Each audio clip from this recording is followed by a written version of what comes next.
ಸೊಸೆ ಸೊಸೆ ಸೊಸೆ ಸೊಸೆ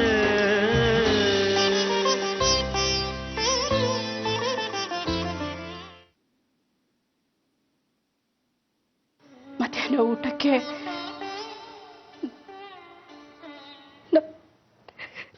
ನಾವು ಎಲ್ಲಿ ಇರ್ತೀವೋ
ದಯಾನಂದ್ ಅವರೇ, ನೀವೇನಾದ್ರೂ ಮಾತಾಡಿದ್ರೆ ಮಾತಾಡಿ, ಆಮೇಲೆ ಹರಾಜು ಪ್ರಕ್ರಿಯೆ ಶುರು ಮಾಡೋಣ.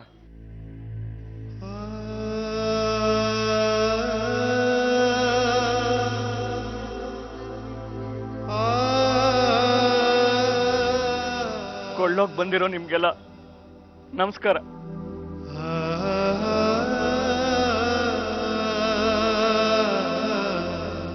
ಕಷ್ಟ ಯಾವ ರೂಪದಲ್ಲಿ ಬರುತ್ತೋ ಯಾರಿಗೂ ಗೊತ್ತಾಗಲ್ಲ. ಅಂತ ಕಷ್ಟ ಇವತ್ತು ಈ ಒಗ್ಗಟ್ಟು ಮನೆ ಮುಂದೆ ಬಂದು ನಿಂತಿದೆ.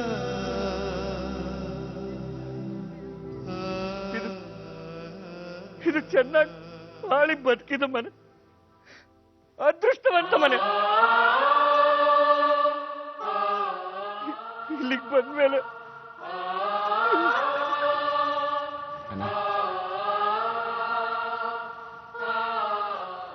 ನೋಡಿ, ನಾವು ಹೇಳೋದಿಷ್ಟೇ, ನಮ್ಮ ಪಾಲ್ಗೆ ನೀವ್ಯಾರೂ ಕೊಳ್ಳೋರ ಹಾಗೆ ಕಾಣ್ತಿಲ್ಲ. ಬದಲಾಗಿ ನೀವೆಲ್ಲರೂ ನಮ್ಮ ಕಷ್ಟಕ್ಕೆ ಸಹಾಯ ಮಾಡೋದಕ್ಕೆ ಬಂದಿರೋರ ಹಾಗೆ ಕಾಣ್ತಿದ್ದೀರಿ.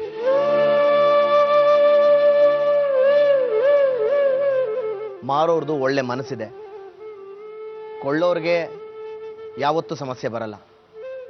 ಸಮಸ್ಯೆ ಕೊಡೋ ಕುಟುಂಬ ನಮ್ದಲ್ಲ.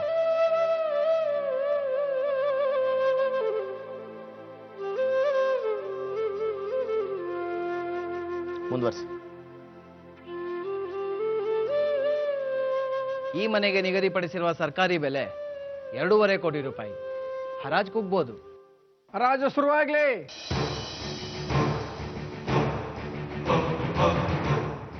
3 ಕೋಟಿ. 3,20,00,000. 350. 3,50,00,000 ಒಂದು ಸಾರಿ.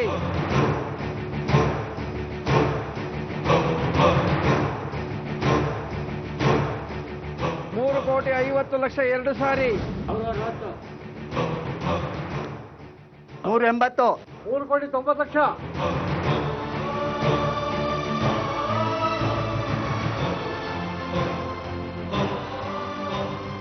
3,90,00,000 ಬಂದ್ರು ಸಾಲಲ್ಲ ಅಲ್ವಾ? 4 ಕೋಟಿ.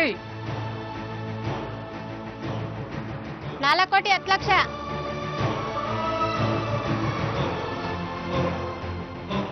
4,80,00,000 ಬಂದ್ರೆ ಒಂದ್ ಮಟ್ಟಕ್ಕೆ ಸಾಲ ತೀರುತ್ತಲ್ವಾ?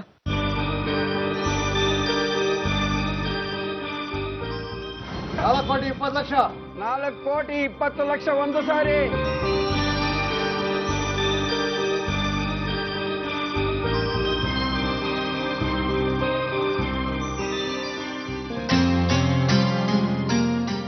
4,20,00,000 2 ಸಾರಿ.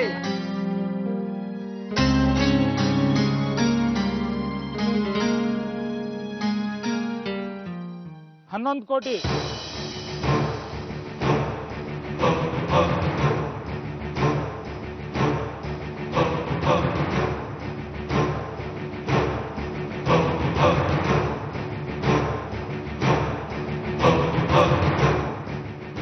11 ಕೋಟಿ 1 ಸಾರಿ.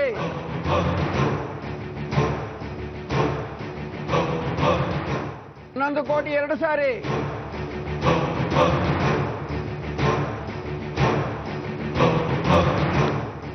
11 ಕೋಟಿ 3 ಸಾರಿ.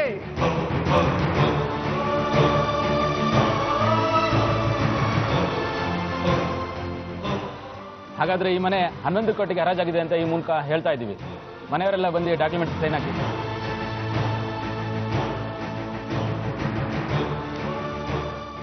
ಕಂಗ್ರಾಟ್ ಸರ್, ನಮಗೂ ಗೊತ್ತಿರಲಿಲ್ಲ ಈ ಮನೆ ಇಷ್ಟೊಂದು ಮೊತ್ತಕ್ಕೆ ಹೋಗುತ್ತೆ ಅಂತ. ನಿಮಗೆ ಪಡ್ಕೊಂಡು ಸಮಾಧಾನ, ಆದರೆ ನಮಗೆ ಕಳ್ಕೊಂಡು.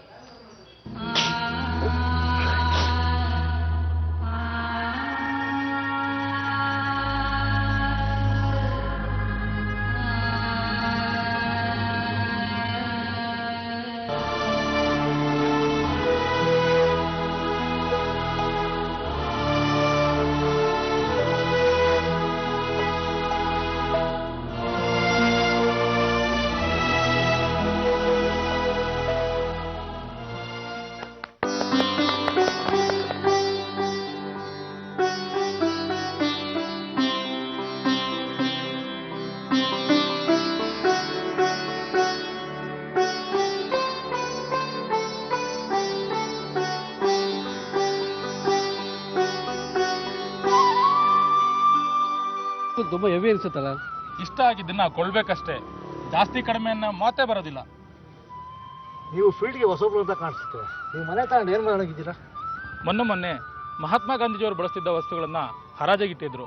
ಅದನ್ನ ತುಂಬಾ ದೊಡ್ಡ ಮೊತ್ತಕ್ಕೆ ಕೊಂಡ್ರು. ಆದ್ರೆ ಅದನ್ನ ಕೊಂಡವರಿಗೆ ಇದನ್ನ ಏನ್ ಮಾಡ್ತೀರಂತ ಯಾರೂ ಕೇಳಲಿಲ್ಲ. ಇದು ಸೀತಾರಾಮಯ್ಯನವ್ರ ಮನೆ. ವಸ್ತುಗಳಿಗೆ ಬದುಕೋ ರೀತಿ ಬೆಲೆ ತಂದ್ಕೊಡತ್ತೆ.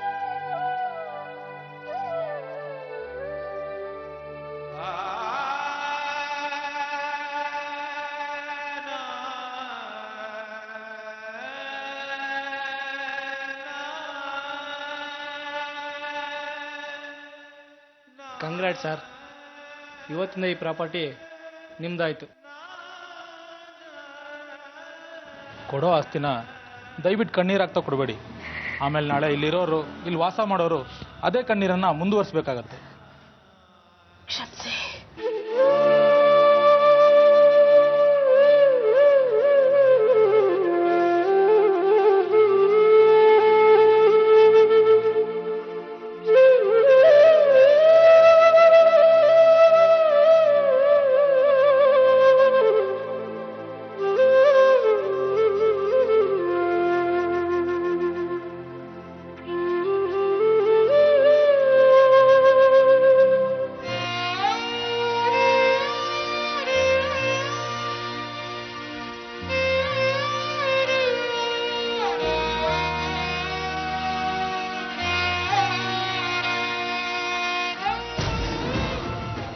ಆಹಾ, ಒಗ್ಗಟ್ಟು ಮನೆ ಪಾಲ್ಗೆ ಇಂಥದ್ದೊಂದು ದಿವಸ ಬರಬೇಕಾಗಿತ್ತು. ನನ್ನ ಕಣ್ಣು ಇಂಥ ಒಂದು ದೃಶ್ಯ ನೋಡ್ಬೇಕಾಗಿತ್ತು. ಒಟ್ನಲ್ಲಿ ನನ್ನ ಜೀವನ ಸಾರ್ಥಕ ಆಗೋಯ್ತು.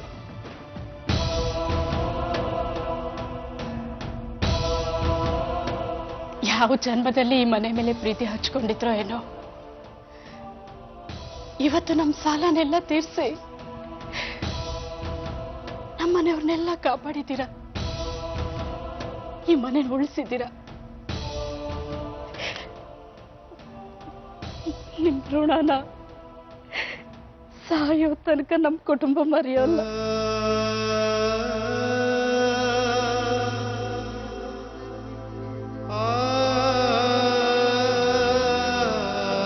ತಗೊಳ್ಳಿ, ಚೆನ್ನಾಗಿ ಬಾಳಿ.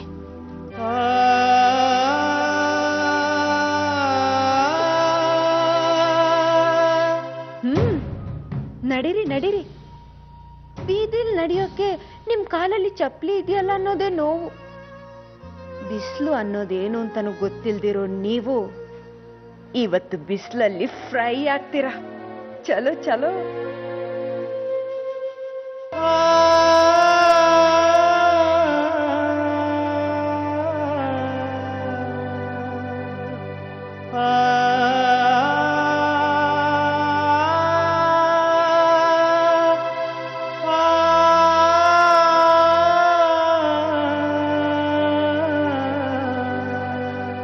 ಒಂದ್ ನಿಮಿಷ ನಿಂತ್ಕೊಳ್ಳಿ.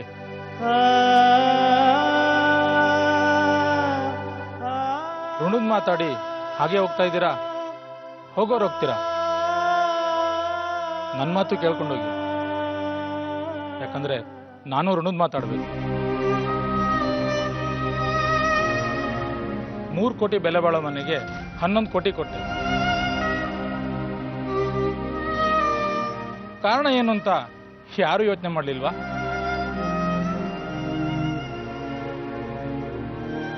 ಅಬ್ಬಾ, ಅಂತೂ ನಮ್ಮ ಸಾಲ ತೀರ್ತು ಅಂತ ತೃಪ್ತಿಯಿಂದ ಎಲ್ಲ ಹೊರಟೆ ಹೋಗ್ತಾ ಇದ್ದೀರಾ? ಒಬ್ಬ ಹುಡುಗ ಅನಾಥನಾಗಿ ಬೀದಿಲ್ ಬಿದ್ದಿದ್ದಾಗ ಇಡೀ ಸಮಾಜ ಅದ್ರ ಬಗ್ಗೆ ತಲೆ ಕೆಡಿಸ್ಕೊಳ್ದೆ ಸುಮ್ಮನೆ ಹೋಗ್ತಿದ್ದಾಗ 2 ಕೈ ಅದನ್ನ ಎತ್ಕೊಂಡು ಬಂದು ಒಂದು ಅನಾಥಾಶ್ರಮ ಸೇರ್ಸತ್ತೆ. ಆ ಋಣದ ಬೆಲೆ ಎಷ್ಟು ಅನ್ಪೂರ್ಣವ್ರೆ?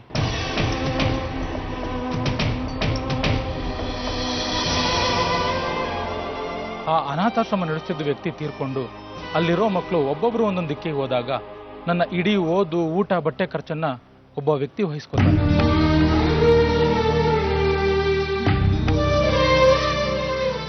ಆ ಋಣದ ಬೆಲೆ ಎಷ್ಟು ಅನ್ಕೊಂಡವ್ರೆ? ರಸ್ತೆಯಲ್ಲಿದ್ದ ಮಗುನ ಎತ್ಕೊಂಡು ಕಾಪಾಡಿದ್ದು ನಿಮ್ಮ ಮಾವ ಸೀತಾರಾಮಯ್ಯ. ಯಾರು ಅಂತ ಕೂಡ ಕೇಳದೆ ಓದು, ಬಟ್ಟೆ, ಊಟ ಖರ್ಚನ್ನು ನೋಡ್ಕೊಂಡಿದ್ದು ದಯಾನಂದ್ ಅವರು ಕಾಪಾಡಿ ಬೆಳೆಸಿದ ಕೂಸೆ ನಾನು.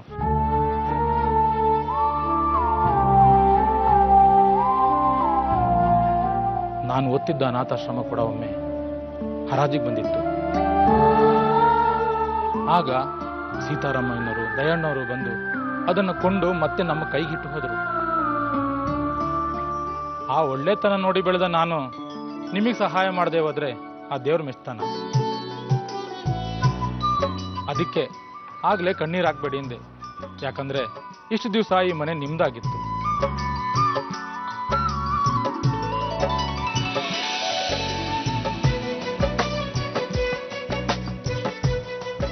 ಇನ್ ಮುಂದೆ ಕೂಡ ಈ ಮನೆ ನಿಮ್ದೇ ಆಗಿರುತ್ತೆ. ತಗೊಳ್ಳಿ ತಗೊಳ್ಳಿ.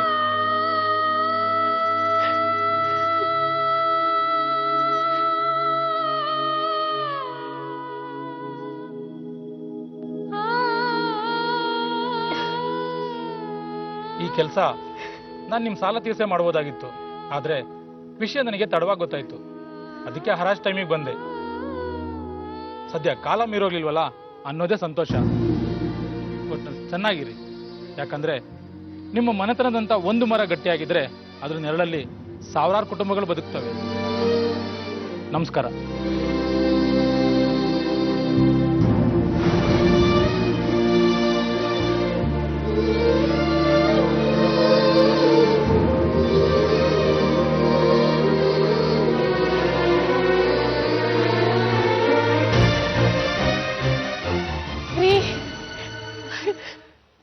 ಅವತ್ತು ಯಾರಿಗೂ ಹೇಳ್ದೆ ಕೇಳ್ದೆ ಯಾಕೆ ಸೈನ್ ಮಾಡಿದ್ರಿ ಶ್ಯೂರಿಟಿಗೆ ಅಂತ ಬೇಜಾರು ಮಾಡ್ಕೊಂಡು ಬೈದೆ. ಇವತ್ತು ಅರ್ಥ ಆಗ್ತಿದೆ ನಂಗೆ. ಹೇಳ್ದೆ ಕೇಳ್ದೆ ಮಾಡೋ ಒಳ್ಳೆ ಕೆಲಸನೇ ನಮ್ಮನ್ನು ಕಾಪಾಡೋದು. ಕ್ಷಮಿಸ್ಬಿಡಿ.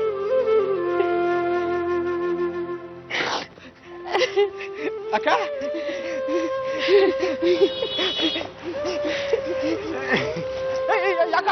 ಬಾಗ್ಲು ತೆಗಿಯಕ್ಕೆ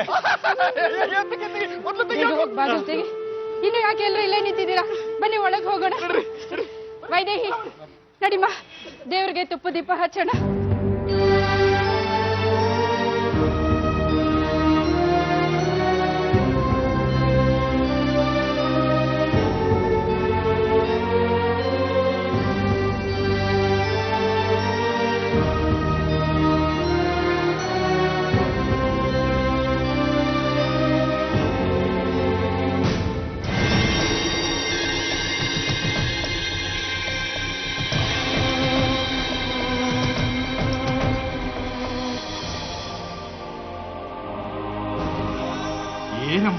ಹೆದರಿಸ್ಬಿಟ್ಟಿದ್ಯಲ್ಲಮ್ಮ ನೀನು.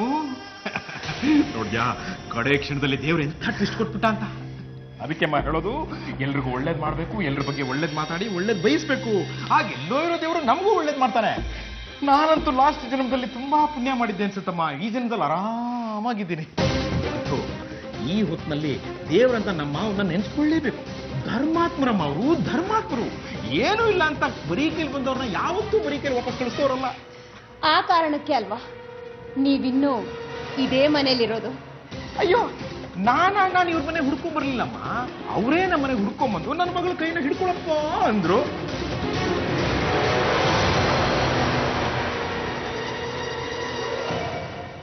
ಇವ್ರ ಮಾತನ್ನ ಒಪ್ಕೊಂಡು ನಮ್ಮಪ್ಪ ಇವ್ರಿಗೆ ಮದ್ವೆ ಮಾಡ್ಕೊಟ್ರು. ಇವರು ನನ್ನ ಕೈ ಹಿಡಿದು ಇಲ್ಲಿಂದ ಕರ್ಕೊಂಡು ಹೋಗೋದ್ ಬಿಟ್ಟು ಇವರು ಇಲ್ಲೇ ಪರ್ಮನೆಂಟ್ ಆಗಿ ಸೆಟ್ಲ್ ಆಗ್ಬಿಟ್ರು.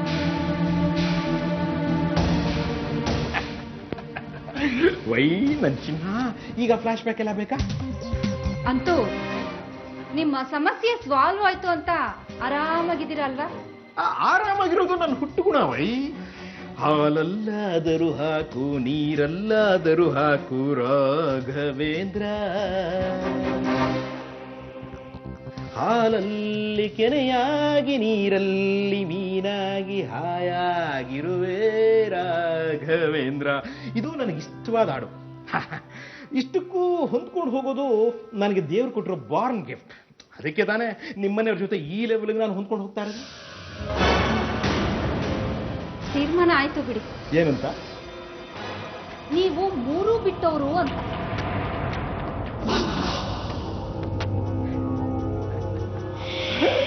ಗಾಯತ್ರಿ, ನನ್ನ ಹೆಂಡತಿ ಸಮ್ಟೈಮ್ ಸೀರಿಯಸ್ ಆಗಿ ಕಾಮೆಂಟ್ ಮಾಡ್ತಾಳೆ.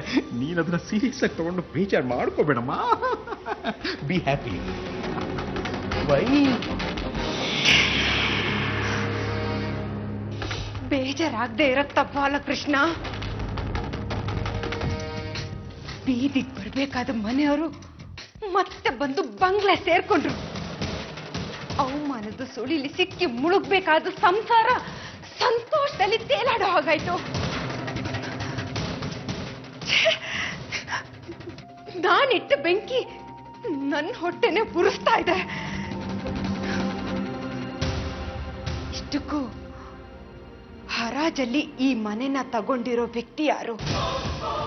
ಅವನಿಗೆ ಇದನ್ನು ವಾಪಸ್ ಕೊಡೋ ಬುದ್ಧಿನ ಕೊಟ್ಟವ್ರು ಯಾರು? ಇಲ್ಲ ಇಲ್ಲ, ಒಟ್ನಲ್ಲಿ ನಾನಿದಕ್ಕೆ ಬೇರೆ ಏನಾದ್ರೂ ದಾರಿ ಹುಡುಕ್ಲೇಬೇಕು.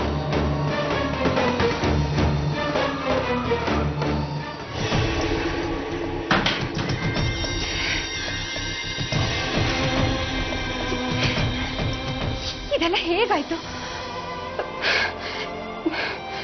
ದಿಢೀರಂತ ಏನೋ ಪವಾಡ ನಡೆದೋಯ್ತಲ್ಲ. ಯಾರೋ ಪರ್ಚೇಸರ್ ಮನೆ ಖರೀದಿ ಮಾಡಿ ಮತ್ತೆ ನಮ್ಗೆ ಯಾಕೆ ಬಿಟ್ಕೊಟ್ಟೋದ? ಏನಿದೆ ಇದ್ರ ಹಿಂದೆ? ಏನೋ ಇದೆ, ಏನೋ ಇದೆ.